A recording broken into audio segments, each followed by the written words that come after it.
Drawing fur can definitely be intimidating, but I have three very simple concepts to help you draw soft, realistic fur, including an all-star, completely essential tool at the very end. First things first, you do not need to draw every single hair.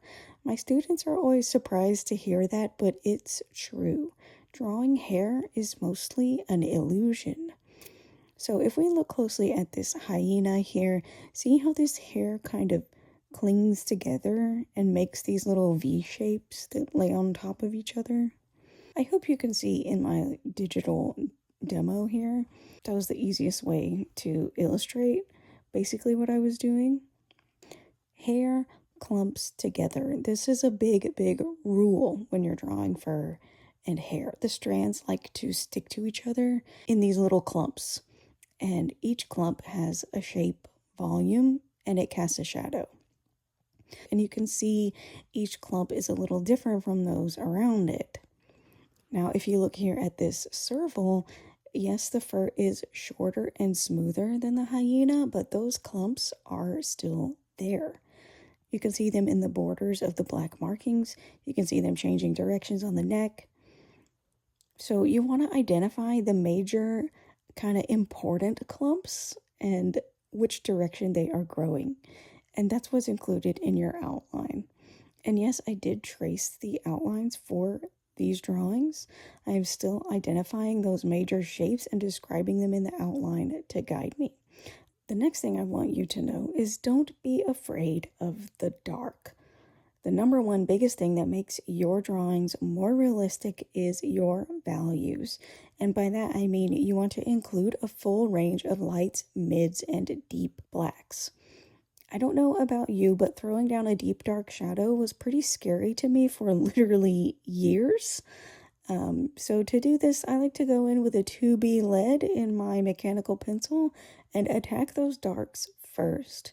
2B is a little bit soft, so more of the powder comes away with each mark. So lay down the darkest parts of the fur first, including any dark markings the animal may have. Next, lay down a layer of strokes that go in the direction the fur is growing. For short fur, use short strokes, shorter marks than you might assume, and make sure they are not too uniform. And then, especially if you know you're a little bit timid, try laying down a shade darker than you might expect over a section of the fur. And it's okay if it looks a little bit dark at this point because, as I said earlier, the clumps are all casting shadows. Now, I've got some great tools to recommend to help you pull out those highlights.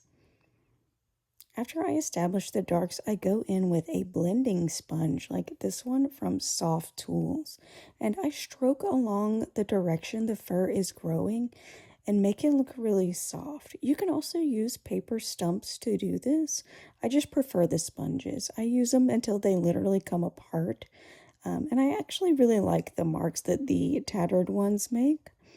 I like to have these on a little bit of a longer stick, so I tape these to a lab spoon that I swiped from my job.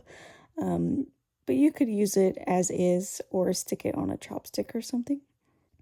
Then I use my kneaded eraser to pull bigger chunks of highlight out.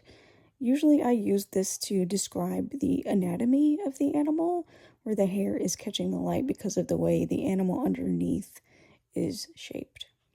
And then I go in with the star of the show, the Tombow Mono Zero eraser.